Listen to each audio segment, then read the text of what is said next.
Good morning, good evening, and good afternoon, everybody. This is Jay here at Fort Living Room Homestead, and today we are back on the farm. So I decided, since I haven't done a video in a while and posted any updates on anything we've got going on, I decided to come down here today and kind of show everybody around and just show you what 1 year of hard work looks like on Fort Living Room Homestead. So we are going to start out at the bottom of the farm at our nursery. So right now I'm just hanging out at the bottom. Again, here's our compost pit. It's not much in there. It's still the middle of the season. There's a few dead leaves and whatnot in there, but we haven't really put too much in there right now. Again, we're here at the bottom. We just built this new little overhead cover for our security. It's not done at all. We just got started on this, but just a little something to get out of the rain and get out of the heat for a little bit, a little break area. So we just posted that up really quick. Let's go ahead and take a walk down here. You can see we've got all our marigolds interplanted. A lot of these crops are reaching the end, and we just planted some new stuff. We're trying some experimental things now. We've got some Brussels sprouts that we just transplanted. They're looking a little droopy now because we just put them in the ground not long ago and got them watered. But we're going to see how Brussels sprouts do here. We ended up getting 3 different varieties of Brussels sprouts. I'm really curious on how they're going to do. There's mixed reviews on how they will actually perform here in Africa. I'm excited to try and bring something new here that really isn't here. So if we can pull this off, that'll be a great addition to our chef grade products. Again, our passion fruit is taken off. Oh my goodness, these plants started very small just last year, and already we're getting edible fruit from these. Really cool treat, something I've never had much experience with until now. As you can see, these are our tomato trellises. These are the original trellises that we'd been working with from the beginning. So, as I said before in my previous posts, growing organically is definitely like ice skating uphill when you're first starting out, especially in a new climate in a new area. We've been going through lots of trials with our tomatoes here, learning as we go. This is much different from growing in Michigan. We've had some tomato plants like this one that are doing very well. And then we've got some that are not doing so well. Again, this is a learning process. And what we're learning is that we're getting a lot of, I should say, after we initially addressed the disease pressure that we were getting from the soil, after going through and amending the soil, putting rice husk, wood ash, compost, and getting the soil conditioned, we started realizing there was a lot of other things that we were having issues with. Part of the issue is the fact that we're right on this lake, and we're right at the edge of the lake, and we're at the high ground at the edge of the lake. What's happening is we're getting that cold air that's coming through in the morning right here at the bottom of the property. And on top of that, with that cold air comes moisture that gets on the leaves and causes like powdery mildew and some other disease pressure. We've been able to deal with that through our pesticide spray. I made an all organic essential oil pesticide spray that we've been using. It's got some antifungal, antimicrobial properties to it. It's been helping out quite a bit with that disease pressure. But on top of that, we've got the sun, which is, if anybody knows about growing here in Bugasera, the sun is very intense, midday especially. Like early in the day, like right now, the sun's not too bad. It's, about 10 o'clock in the morning. And fortunately, we've got a little bit of cloud cover today. But as the day progresses, in the next hour or so, that sun is going to come straight down on top of our heads and just beat us down. With us as people being beat down, these plants that are trying to photosynthesize are getting that same beating. So we've taken some measures, and I'll kind of get to that a little bit when we get to the top. We're building an entirely new trellis system, which one is going to be up higher on the property, which is going to take away from a lot of the pressure that we're getting from that morning dew and everything else. Additionally, we're going to be using the shade cloth right here, like we have in the nursery. We got a bunch of shade cloth, and we're going to set up shelters for all of our trellis system that we're building up top. And as we get up there, I'll kind of show you the location where we're going to build our trellises. And we'll take it from there. But for now, we'll just enjoy the walk. We're getting lavender that's growing in. This is lavender that we brought here. This is the Icy Torch Mint lavender. The only thing I've really been able to find here is the French and the English lavender. So it's a treat to have this one here. It's a little bit different. The aromatics in it are a little bit different from the normal lavender. Also, we've got our asparagus growing. We've kind of interplanted asparagus throughout the property. We don't necessarily have a whole plot, except when we get to the upper part on our neighboring plot, our partner plot up here. We do have some concentrated asparagus, but we've been doing a lot of interplanting because in organic growing and permaculture, it kind of helps to have a lot of different things interplanted, not putting every one thing in one area. So if you do get bug pressure or you do get disease pressure, it doesn't just obliterate everything all at once. So again, we've got mint. You can see the mint. We've got our rosemaries, all our basils. You can see all our basil bushes we've got that are really taking off right now. Super excited about all the basil we got going on. Our papaya trees. And it's kind of funny. I was today years old when I figured out that these male papayas will also produce fruit. And from what I'm understanding, these male papaya trees are actually, the fruit from these trees are more valuable and more numerous than the female trees. So this is a male tree. As you can see, it's got all the tentacles, or I guess for lack of a better word, coming off of them. And the fruit is actually growing from these tentacles.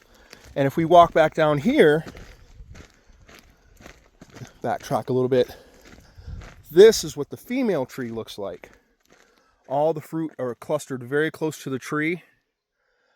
And this one's actually going to give up a lot of fruit. But again, from my understanding, we're going to actually get a lot more from that male plant. I'm pretty excited about these papayas. These are looking really, really good. Unfortunately, we get kids that sneak in here and sometimes damage our fruit. As you can see, there's a little leakage here, but that's not too bad. That's nothing major, but resin. But yeah, so that's that. I thought that was pretty cool. I didn't think that we were going to get anything from these male plants. I only kept them because of, one, the shade, and two, I noticed the ants really like these trees. So my theory is if the ants like these trees, then they don't like messing with the other fruit that's on the ground. So I would rather them go here, but they're not doing anything to the fruit. And again, this turned out to be very valuable. And in addition to that, we can also take these papaya leaves and we can cut them and we can crush the leaves into just some water, and they act as a pesticide as well. Again, giving us another cheap pesticide alternative without using chemicals. So I thought that was pretty cool too. So yeah, now we're exiting the trellis area. And man, I'm loving our mammoth sunflowers. These are doing really good. Oh my goodness, look at the head on this one. That is a big old head. All the seeds we're gonna get from this. And the bees are really loving these too.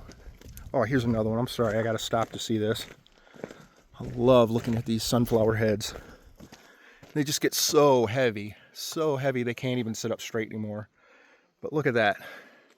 It's a nice, healthy sunflower stalk. It's like almost like a tree trunk. Super cool. Oh, this Thai basil bush looks amazing too. I'm sorry, I get caught up in all this. But anyway, so back to the main trail. So we just finished up with a lot of this cabbage. This is just the remnant of the cabbage that we had planted here. Some of it went to market already, as some of you all saw on our previous video. Got strawberries growing on a lot of these corners. Just as to kind of help, one, hold the soil together, to decorate a little bit. I'm a little disappointed. This is I brought a lot of this out for ground cover. I was hoping it would spread a lot quicker. It's taking its time, but I'm thinking once it actually spreads, it's going to look very nice. We got our collard greens going down here, which I just made some of, and they are actually phenomenal. These collard greens were some of the best I've had, and they're actually doing pretty good out here as well. I don't know if any of those are going to make it to market because I've been eating them so much, but anyway. So yeah, we're growing wasabi mustard greens right here. Originally, I was going to grow these wasabi mustard greens and take them to market. I may still do it, but now my focus has changed a little bit since we've been talking to a lot of the restaurants and everybody's been wanting microgreens. So I'm letting a lot of these go to seed just so we can start stockpiling seed from these, because wasabi mustard, they're some of the best microgreens around. You get that nice spicy kick from them. Really good greens, really good flavor. Even the greens themselves, just eating them cooked or raw, you get a lot of the spiciness, the wasabi peppery spiciness from them raw. And cooked, they actually turn out to be a really nice sweet green. So yeah, we're letting all this go to microgreens, or go to seed, I should say, so we can do microgreens. So over here, this is basically a new plot as well. We've got some things started over here. We've got some shizu. Not a lot of this has come up yet. Little to none of it's come up yet, but it's come up, but not really doing anything quite yet. We've got some shizu over here. Some more Brussels sprouts in the ground. Over here, we've got some wing beans.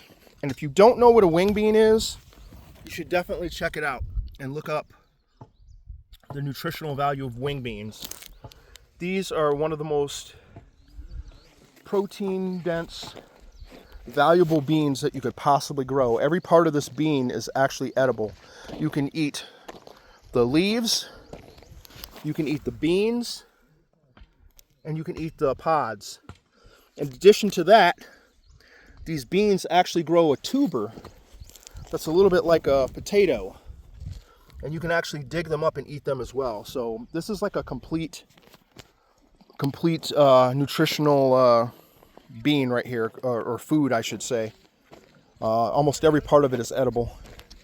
Just a quick check over here. We planted some moringa here on these corners. Some dwarf moringa. These are actually starting to come up now. I'm pretty excited for these. We were looking for some fence cover, so I said, if I want to do fence cover, I want to do something that actually serves a purpose. So once this moringa grows, it'll kind of bush out a little bit and kind of provide us a little extra security besides this barbed wire fence right here. So, and of course we've got a lot of stuff interplanted here. We've got marigolds started, and yeah, oh my goodness, let's take a look here. These are kiwi right here. Kiwi plants growing. I almost forgot about these. They haven't been doing incredibly great, but they're starting to do a little better. Hold on, we've got a bigger one down here on this spine. This one's really taken off on this corner. I don't know why this one's doing so much better than the other ones are. This thing is exploding. So this is a kiwi. Look at that. Isn't that amazing? These wings, these leaves are like really glossy and really cool looking. So this is what a kiwi looks like when it first starts. So that one's taken off, but a little slower development with some of these other ones. But that's okay. Everything will catch up in its own time. And these are neem trees. I don't know if some of you have heard of neem oil, but this tree, since we've got it here, is really taken off. This thing is exploding. Absolutely exploding since we got it here. This tree has been here maybe a month and a half, and it was about half the size when we brought it here. Already we could technically harvest these leaves and boil them down to make neem oil already. And this has not even been a year yet, not even been 6 months yet. And this thing is really taken off. I'm pretty impressed. So here's one of our dam sheets. This is what we use to draw water from. This is our bottom one, or one closest to the bottom. We basically have a pump, and we pump the water up from the lake and store it here in this dam sheet right here. So this is my amazing crew, everybody working hard, getting it in. Thank you all for your hard work. So So everyone's getting stakes ready. So what we're doing is so what we had done is since we were having some issues with pest pressure on the ground with our melons and whatnot, I decided to take a new approach. So we've got cucumbers here in this section. So what we're doing is we're creating an elevated grid where as the cucumbers grow, we can vine them on this wire, and instead of having everything on the ground, we're going to get everything up high to reduce the pest pressure. So these guys are running a wire grid right now, getting all this stuff together. And I think this is going to work out really well. It's an experiment, so we'll see how it goes. And these trellises, these are the same trellises I had at the house before, if you've seen my other videos of the trellises I built. So we decided to bring them out to the farm. And some of our more premier tomatoes we're going to actually grow in pots, so we can control every aspect of how they're growing, the production. And a lot of these will be taken and used for seed. So a lot of these are still growing. We still have to go ahead and get some shade cloth over some of these as well, because you can see the plant itself is in good health, but when you see these leaves curling, that's saying it's getting a little bit too much sun. And fortunately, we've got a lot of shade cloth that we just brought out here, and we're going to go ahead and fix this problem. So yeah, this is all cucumbers here. We've probably got like 5 different varieties of cucumbers now. So I'm excited to see how these all turn out. A lot of these are experimental, and a lot of these are going to be used for seed once we get them established and see how they do. So these are all pumpkins right here.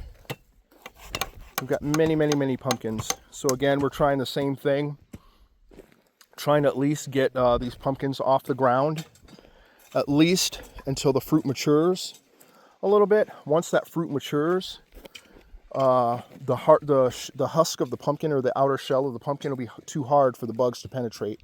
It's that initial timing when they first come up. That is the issue. And we're going with some interplanting. We've got some mint here. We're going to get some other stuff in here now. I'm going to actually talk to these guys. Oh, there's some rosemary there.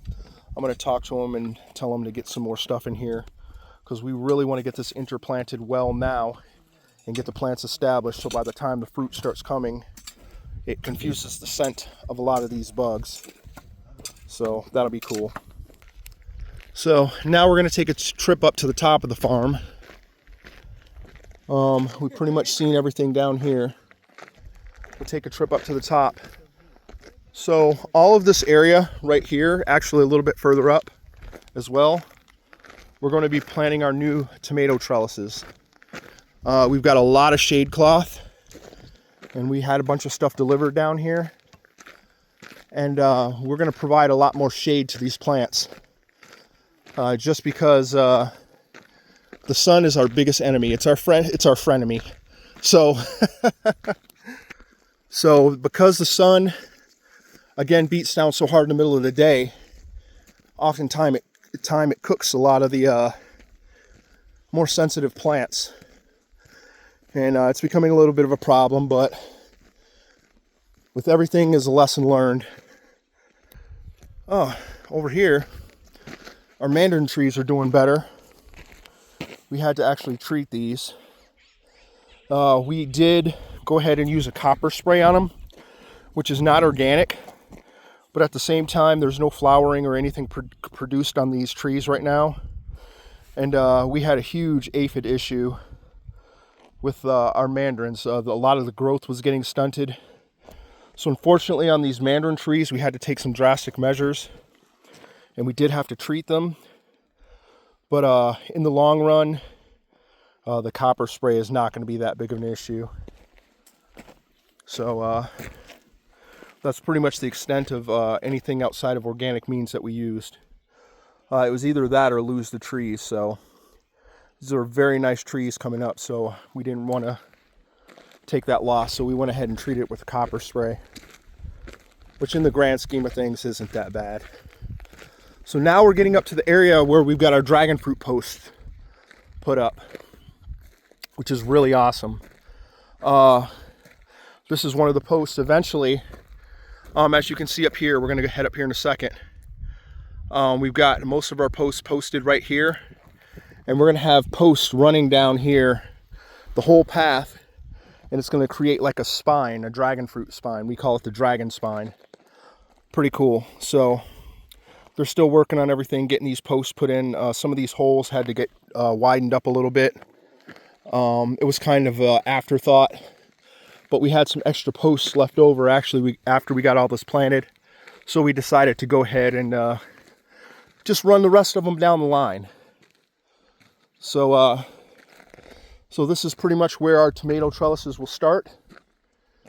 We're going to start some trellises right here and have them go down to that dam sheet right over there. And from this side right here, we're going to have them run down that side as well. And we're going to just keep doing tomatoes up on this upper part down here. So we'll also be able to rotate our crops. Hopefully we can come up with a solution down for the bottom trellises to balance things out by the time next season comes, get some shade cloth, at least to reduce that pressure from the sun, and come up with some solutions, or plant some crops up against the water line to at least block some of that mist coming in, some taller crops. But here's our dragon fruit posts and poles, whatever you want to call them. So we've got a lot of them in the ground right now, and in the next couple days, we're going to start tying off all of our dragon fruit. This looks really, really cool. I'm super excited for this part. So basically how it works is we can fit 4 dragon fruit on each post, 1 on each face of the pillar, and we tie them up and we basically wait for them to grow. And eventually they'll start producing fruit. Fortunately, a lot of the dragon fruit we managed to acquire were pretty mature. And if we can actually get these put in the ground quick enough, we can maybe get fruit this year. Not even this year. I'd say maybe 6 to 8 months. My other neem trees, which I wish at this point I hadn't planted so close to these pillars, but the shade is going to be much appreciated when they do come in. Along with these other pomegranate trees we've been putting in, which are actually doing nicely as well. A lot of these pomegranate trees are starting to come up. So, yeah, this is 1 year on the farm. And this went from a blank slate to everything we see right now.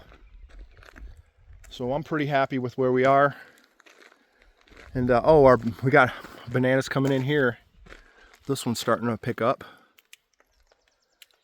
I don't want to mess with that one. That one's coming off anyway. Just pull that one off. That one's going to be done. But yeah, we got our bananas coming in off of this tree. And we have another tree down there. This one's coming in. So yeah, we're going to have lots and lots of bananas, which is super cool. This one's doing well too. More bananas coming in here. So yeah, everything's working out well. And the cool thing is we still have all this land that we haven't even touched up here, up top. I've got some ideas that I've been considering, but still leaving our options open. I'm thinking about making this more aesthetic here, adding more flowers. Edible flowers, of course, because the whole goal for this is to have as many edible flowers as possible. And I want to point this out too. This is a pleasant surprise, finding this amaranth here on this property. I am super, super happy that this is here.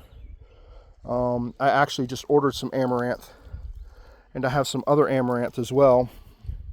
Super valuable crop to have. Super, super valuable. I'm going to be planting a lot more of this. One, the seeds can be used to eat, as well as the leaves. This has clearly been wild and not manicured, so it's a little beat up, but super valuable crop to have. Oh, there's more amaranth in there as well. See some there, and then there's some here as well. This is almost ready to get seed from. But no, it's a really cool find. Super happy we found those here. But yeah. So I know this has been a long video. Thank y'all for sticking with me on this. So happy that things are going well. I look forward to this next year. If we got this much done in this first year, the sky is going to be the limit for this next year. We are hard charging, full speed ahead. All praises to the Most High. Thank you so much for allowing us to be used as a vessel to do such beautiful work here on the continent, and train these guys and show them how to grow organically and do things the proper way, because they have access to so many resources here, so many things that can be used naturally to grow great food, but yet everyone's getting flooded with these chemicals and byproducts that are just making people sick, when everything we need is right here, right on God's green earth. So with all that being said, thank you all so much for tuning in. And until the next time, I am out of here.